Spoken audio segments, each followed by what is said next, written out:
Hi, Hi, I'm Heather, and this is, Tom. and we're Shadowfields. We're This is two, Monday in the studio. yes. Please like, share, and subscribe to our YouTube channel, and then click on that little bell that's right there, so you can stay connected into every time we go live. Okay. So today I'm going to pretend that I'm the interviewer. Oh, wait a minute, I am. Well, what And we have to talk about what happened I know. in the studio. If I was you're going to online ask with us, you. please sign in. I don't know if there's any barbecue champs with us tonight or anything like that. You know what? Everybody's a champ, but not a champ in barbecue. So I think that makes there's a total differentiator out there, that there are people that have actually, they're winners in barbecue. Oh, Speaking of winners. Oh, it's a winner. So yeah, Tony, you'll have to tell us. This is Tony Skuruk for all of you who are out there. And he is a master BBQer. Yes. Right? We will rock you, barbecue. You rock. Hi, Bert. Good to see you. And then Shirley, fantastic that you're on with us. It looked like that open mic in Painesville went really well. So did it? Yeah. The new one on last Thursday? Yeah, you'll have to let us know how it went. Yeah. And so what were we talking about? What's happened? Yeah, that's right. It was but Tony Skuruk and his award-winning BBQ. It just, it kind of had me going in the different direction. Okay. All right. So what's been happening in the studio? Well, we've had a bunch of people in. Yes, we have. And finishing up songs. Yeah. Right. And writing new ones. So it's been kind of fun. And we even spent some time on writing a couple of new songs. So, man, we're just so busy. Yeah, tell us what you're drinking too. That's always an interest area of ours. Besides music, this is not beer. This is iced tea. Very flat with beer. Lemon. Very flat beer. Yeah. Or a huge thing of whiskey. Yeah. I was going to make a margarita tonight, but I just did not have time. Okay. Well, I don't know. Would it have been a better Mondays in the studio? It could have been. Yeah. It could have been. Yeah. I don't, I've got so many joyful and happy drugs just being me that I don't really need anything else, That's why I needed drugs. All right. So yeah, we've had a couple people in the studio, but I think you've also bought some gear. 2 Long Island iced teas. Wow. Well, earlier, I guess the kitchen wasn't getting done. Okay. So, so what kind of gear did you purchase? I've been buying a lot of plugins lately. What's a plug-in? A plugin, when we were recording, a plugin is a virtual effect. And I also bought a virtual instrument, another one. What's a virtual instrument? Well, it's like an instrument that lives in the computer, so I can play it from the keyboard over there. Right. And I just bought another one today. That was an upgrade to one I already had, and it's different kinds of shakers that can be used. Okay. And so there are effects that you might hear in a song, like an equalizer if you want something brighter or duller, or a compressor, which a compressor, it's making the loud things softer and the soft things louder. Okay. Very cool. And it's limiting the dynamic range. Were those compressing the dynamic range? Were these like Thanksgiving sales or something on a lot of people are getting into that, and that and that's why I did buy one of them today, because it was like, this is our Black Friday sale, and instead of $150 for this thing, it was only $60. Oh, so, that's a deal. Yeah, like that could be a Kate Spade it's purse ridiculous. For me. Oh, of course, I was looking at microphones again today too. Oh no, this is a sickness. Yeah. So how many microphones do you have? It's the same amount as we had last 49. time. 49. I don't know, maybe it's 49. So how many plugins do you have? Thousands. Probably 1,000. Well, how about by next Monday you have them counted, and then we'll ask everybody how many plugins. I don't think anybody cares. It's just, I don't know. Do they do what we needed to do? These people all like numbers. All of these people out here, Well, we have plugins, but we also have hardware. Yes. So when we're recording like a vocal, yesterday we had our friend Angela over. Yeah. And she was singing some songs. And when we're recording her, she goes through a very nice microphone. Mm-hmm. And then she goes through a very nice preamp into a compressor. That compressor is not a plug-in. It's actually a physical one that's sitting over here in a rack. Yeah. So this is hardware that has impacts. It does the same thing as what the plugins are going to do. Right. But by doing some things in the real world, in the analog world, it smooths things out and makes it a little bit easier to get what we want in the computer. When we're actually recording it. Yeah. Awesome. So anything else you want to share about studio this week? Well, we had open mic last week, just like Dave did. Oh, we had 15 people. It was 15 performers. It was pretty incredible. It was a rainy night, and I always know on a rainy night it'll be really busy. Really? Same as when I worked in the Greek Italian restaurant in the mall. You know what? When it was sunny, you wouldn't see people. But as soon as it got rainy, everyone flocked to the mall. And so we were super busy. So it's like that. If you'd wanted to know. Yeah. It's like the Greek Italian restaurant. All right. So this is kind of interesting tonight because I thought we would do something personal tonight. It's not a counseling session, and I get to pretend to be the interviewer. This will be fun. Now, I'm not really quite sure where this is going, so you guys were all with me, right? This is not practiced in any way. This is totally off the cuff. So, and if you have questions, feel free to put them in there as well. But the main question is, the overriding question is... Yes, I was raised by a pack of wolves. In the rain, in Ireland. Okay, so no, the question is, how has your upbringing influenced your music? I mean, that can take many different forms, like in the lyrics or... my upbringing? Your upbringing or your past has... your past, like I said, it could be your upbringing. It could be how you see things differently because whatever. So it's up to you. I think my dad and my mom would still be saying, get a haircut. You need a haircut. And when are you going to get a real job? Mm-hmm. My parents were big on that. So big on responsibility. Very, very much. My dad was very much about, your duty to your family, and you do these things, and that set my course for when I had kids, and we were living on one income, and when we first had kids, I was making very little, very, very little money, and so then I took on a part-time job as well. So then I was working about 80 hours a week for 20 years as my kids were being raised. Yeah. And that, my upbringing did that, which could be considered good or bad. It was good that I was able to take care of my kids and they were able to do things that they wanted to, but obviously it took me away from being able to do things with them. So your past, let's go back to like early school. So school, like maybe up through, I don't know, through junior high or senior high. So what about that time period impacted your writing, that the writer that you are today? It could be an early year. It could be like junior high. Oh, well, there's so many girlfriends. Oh my goodness. Okay, so there was a lot of like Jackie. We wrote a song called Jackie, right? And, yeah. So these are your many, many girlfriends that you had up through junior high, you're saying? Yeah. Yeah. So is that seriously? Are you being serious on this? Or obviously that song Jackie Said was based on on this girl Jackie. Yeah, but not really, because we never thought about getting married or anything like that. She was kind of crazy. I still work with crazy women, so. Do you write about them? Okay. All right. So let's go back in time. So when you were younger, you got your guitar when you were 11, or was it 7? How old were you when you got your guitar? About 10. Okay. So you got your guitar at 10.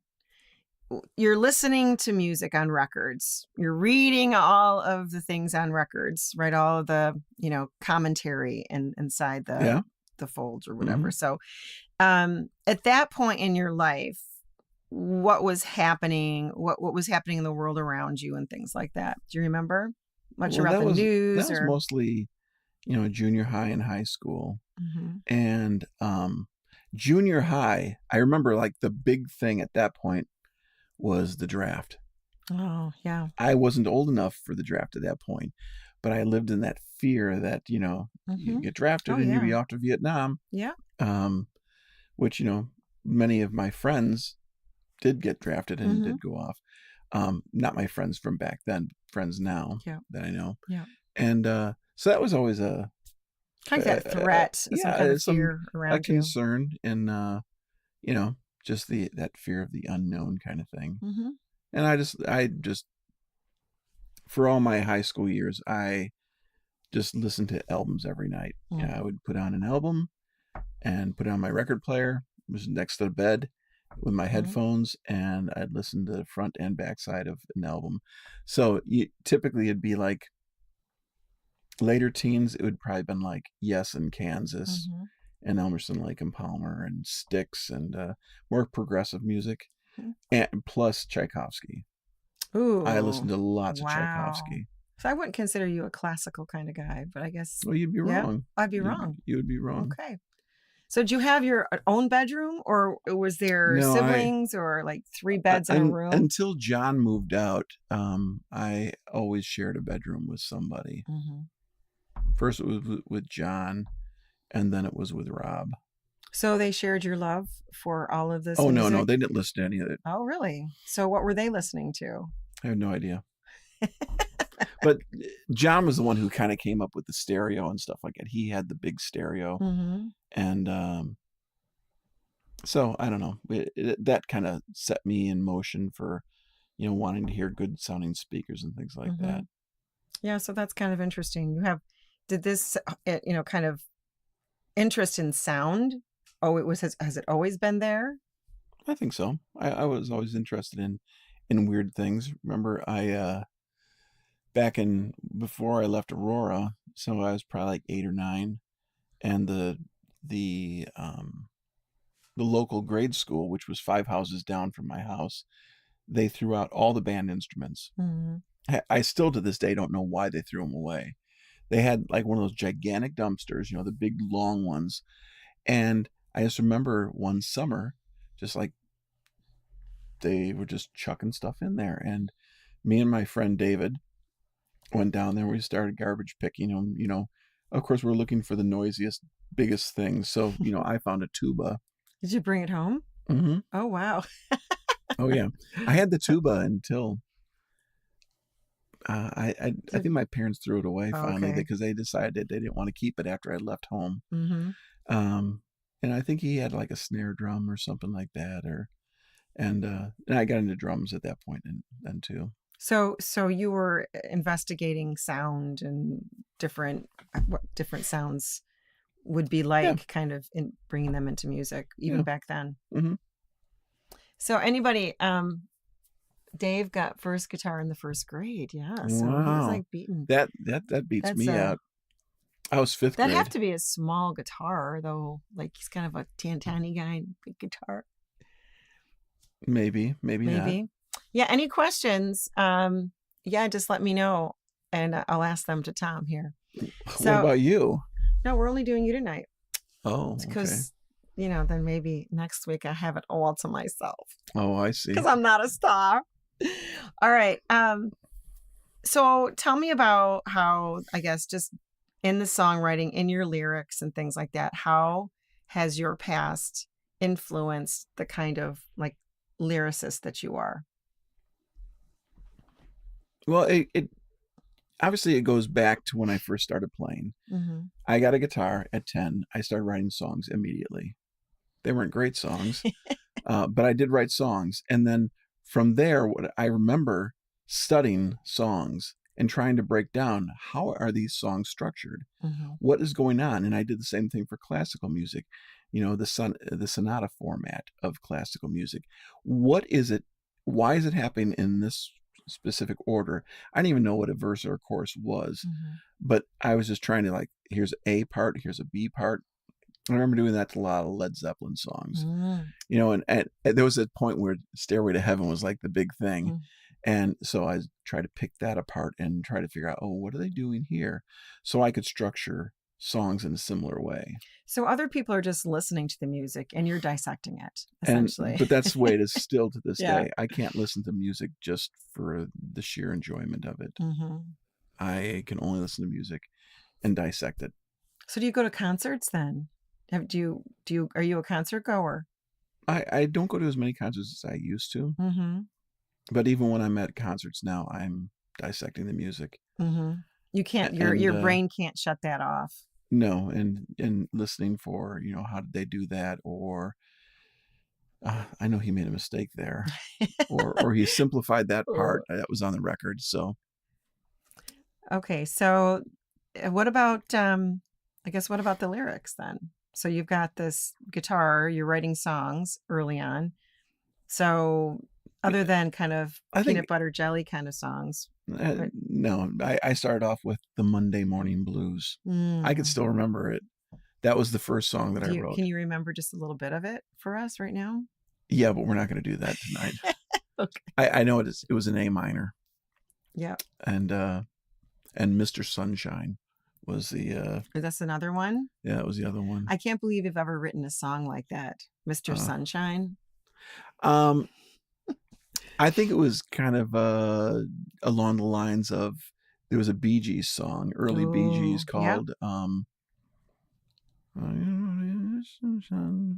You Brighten Up My Day. Well, anyway, so everybody, when they start writing, writes ridiculous, stupid things. And I was no exception. Right. Some people say I haven't changed. So it's just a matter of just working on lyrics and getting better. And then reading.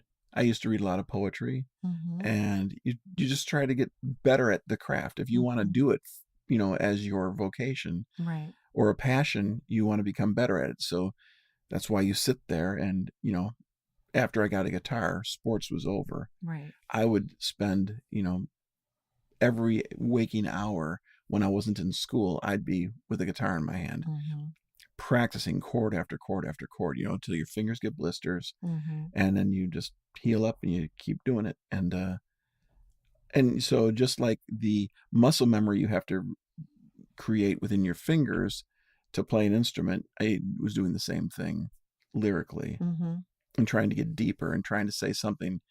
Because to me, I don't know, there's some songs that the music is just so cool that you don't care what they're talking about. Well, because it's so catchy, right? And you don't. The music is catchy, and you don't really care if there's a rhyme or. You don't care if the words are ridiculously stupid or not. But at some point, as a lyricist, I started thinking, I want to write something that means something. Yeah. At least to me. And then, because if it doesn't mean anything to you, you can't expect that it's going to mean something right. to somebody else. Yeah. I think some of the most interesting kind of concerts that I've been at are when someone comes right out and they're giving it their all. Like they're leaving nothing. Well, that's a performance piece. Yep. And that is another part that's difficult to get to, because early on, all you're thinking about is, I have to play these chords correctly, and I have to get these words, and I got to get these pitches, and you're thinking about the mechanics. But hopefully you practice so much that the mechanics aren't part of the equation anymore. Right. And then you can just, how deep and how powerful can I be with what I'm doing? Right. That's what that becomes at some point. So, I mean, getting back to the songwriting. See if anybody's got any questions. Got anybody questions? Well, Shirley was saying that you studied theory and you didn't even realize it. When you're actually going through and I did study theory, though. Yeah? Yeah, in high school, junior and senior years. I was in the jazz band. I was a guitar player in the jazz band for 3 years, and I played bass in the jazz band the first year.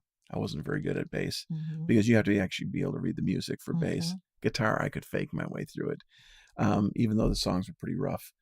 Um, but I also took harmony and arranging courses, which were college level courses. I took a lot of that kind of thing. Mm-hmm. And then I went to college for a whole year. Yeah. And it was filled with electronics and music theory courses as well. Yeah. Did you like the theory part of it? Or was that, did you like, hey, I could have learned this on my own. Let me go. No, there are some parts of it that have helped. Mm-hmm. Yeah, there was a point in my life where I could write music pretty fast. Mm-hmm. Actually on paper. Now it's been so many years that I don't do that anymore. We're spoiled by the computer essentially. Yeah. So it makes it all easy. I get the ideas out quicker that way. But so I want to back up a little bit. So what number child were you? I was the middle child of 5. Ooh, okay. So nobody cared. Isn't that any middle child, that it's you're the kind of overlooked one because you have the older ones that were going to be the star pupils and they're going to make something of their life, and then you have the young ones. So these are our babies, we're going to protect them, and they're going to be something special too. Yeah, and the middle one is like whatever. Mm-hmm. And that was kind of my life. So does that influence, like you being a middle child, does that influence any of your lyric writing? Well, there's a certain, it was just it because there's a being left, maybe it was more of an influence on my decision to be more in music. Mm-hmm. And my because it was absolutely what my parents did not want. Mm-hmm. My parents didn't want me to be in music. They didn't. It was always get a job, and and stop wearing your sister's clothes. Nice. Thanks for that. So so when you sit down today, are there themes of, you don't need to say specifically, but are there themes that you think of that that kind of resonate through or your writing at all? Yes and no. It kind of comes in different waves. I think that you can't. You exhaust yourself of your own experience within the first 100 or 200 songs or whatever. Mm-hmm. And before we ever started working together, I'd already written 100 or 200 songs, and so you start, how interesting is my life? Right. Not that much. So then you just start thinking about other things, or you watch a movie, or you think about somebody else, or you hear a story about somebody. Mm-hmm.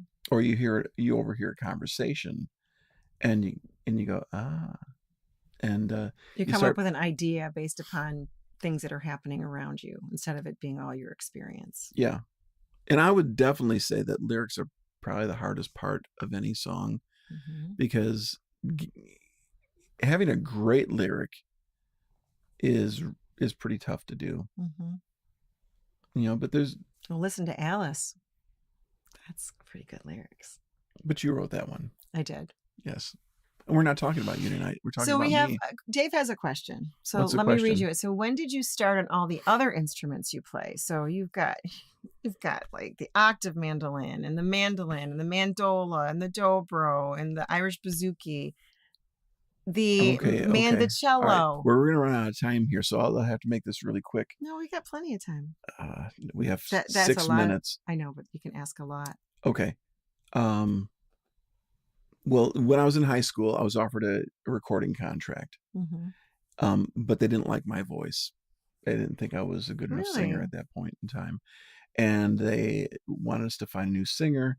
We found this girl, mm-hmm. Jill, and she was a better singer. Mm-hmm. And we went in the studio. We recorded the one song. Unfortunately, it's on a DAT tape now. And I don't have a DAT player, mm-hmm. so I can't get it off. At least I think it's on a DAT tape. Anyway, we recorded that one song. We didn't end up signing the contract. Mm-hmm. And at that point I was like, I don't want to have, I have a monstrous ego. Mm-hmm. It's much more tamed. And, I realize that there's many more talented people than me at this point. But at that point in my life, nobody You're was. Like, I'm it. Yes, I am it. And then I got to a point where I started listening to more progressive music, mm-hmm. late teens, early 20s. And progressive music has very A lot of keyboards, a lot of very odd chords, a lot of ninths, sevenths, sixths, major sevenths, lots of stuff. Very complex music. But I realized that you just on a guitar, you're not going to pull some of that off because guitar doesn't lend itself to those kind of chord shapes. So that's why I got into keyboards, because I remember saying to myself, every band that I've ever seen, the keyboard player takes over. Ooh. They always did. So this is kind of connected into the ego thing now. Exactly. And so I wasn't going to hire another. I did interview keyboard players. Okay. I went out and I interviewed people, and some guys were way better than me. But there was something in me that was like, no, I'm going to do this. And so all my earlier songs that I wrote when I started playing keyboards I started playing keyboards when I was about 20, 21. I had never took a lesson. And, but I listened to a lot of Kansas. Steve Walsh was one of my favorites. Yeah. And, so I'd listen to that, I'd learn, and then I'd write pieces of music that would incorporate some of these skills that I'm learning. There's certain fingerings and certain arpeggios and things like that I'm working on. So I write a song that incorporates that, so I can. So you can learn it. I'm forced to learn it and play it better. And so I got better and better at that. Then, and I was still just guitar and keyboards. And then when I was, so when we were working together, that you started doing all that, or no? Well, I didn't play much piano, even though it was mostly organ and synthesizers. But when I took a job at a church as the second part-time job thing, back in 97, that's when I started playing a lot more piano, and my piano skills increased vastly, because I realized at that point I need to cover everything in my playing, because I don't know if there's going to be somebody else. When you're playing organ, you hit a chord and you hold the chord and everybody else is noodling around you. When you're playing piano and there's nobody else, I had to be the drummer. Gotta be it. Yeah. I got to be the soloist. I got to be everything with inside the piano. And so that's developed my style on piano. And then we started working together, and it was just guitar and piano. And then it was mandolin. We just got a cheap mandolin. This is probably somewhere around 2007, 2008. Got a cheap mandolin.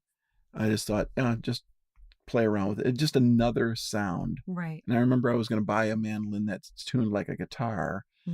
But then I thought, no, I should learn a different instrument. So I got that. And then that started me on this other thing, like, hey, how about a banjo? And then once you're into one mandolin family instrument, the mandolin gets you into the mandola, which gets you into the octave mandolin and Irish bouzouki. It's like in the country club. It's like it's an acoustic instrument, a country club. They all have similar fingerings. Yes. And so once you've learned the fingerings for one, you can sort of play all the other ones, and just the scale length changes. So what you can play is different on each one. So, I know we don't have much time left, but I think that there was something that we haven't talked about, and that is that your grandfathers they all worked for the railroad. And there is a song that, we can send out on a link here, but it's "Oh, What Kind of Love." We played it at the Bluebird, and we've played it many, many times. But even that kind of stuff, I feel like you definitely bring, because they're your grandfathers. My three grandfathers all worked for the railroad, and all the livelong day.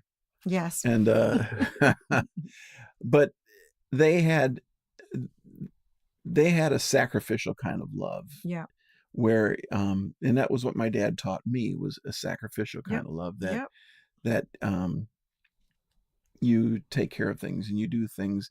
My grandfather's never made hardly any money. My dad didn't make that much money. I make vastly more money than my dad ever made in his life. And not saying like I'm making $1 million or anything, but just to show that these are hardworking men.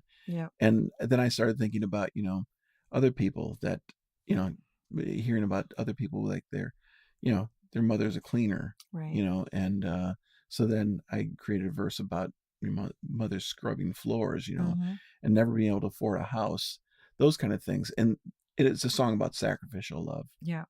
And so that's the kind of things that I pull, some from my reality and some from imagination and other things. Well, this has been great. Thanks for coming on the show today. I hope you enjoyed that. It's kind of like a nice interview with Tom McCowan tonight. Next Monday in the studio, I think, are we bringing in a special person to interview me, or is that going to be you? Or I don't know. We'll see. We'll have to figure it out. Have to figure that one out. But for those of you in Illinois, and thank you, but for those of you in Illinois, you do not need to wait, because on October 28th, Shadowfields is going to be singing, performing at Pollyanna in Roselle. So where we have the open mic, and we've got one coming up this week. It's going to be a costume party. So we'd love to have you come out for that. But more important, we wanted to make sure that you get a chance to come out and see us. It'll be one of our last shows of the year. That's October 28th. You don't need to wait. We're at Pollyanna in Roselle. Yeah, this will be our last show this year with Jimmy. Yep. He's going to be heading off to Arizona. Yeah. So we will miss him. But he's a snowbird, right? Is that what they call him? Yeah, I guess so. Yeah. Oh, anyway, it's been great to have you with us tonight, Tom. It was great to get to know you. There's a lot of things that he talked about tonight that I didn't know myself. So. Yeah, well, we'll do some more of this later on.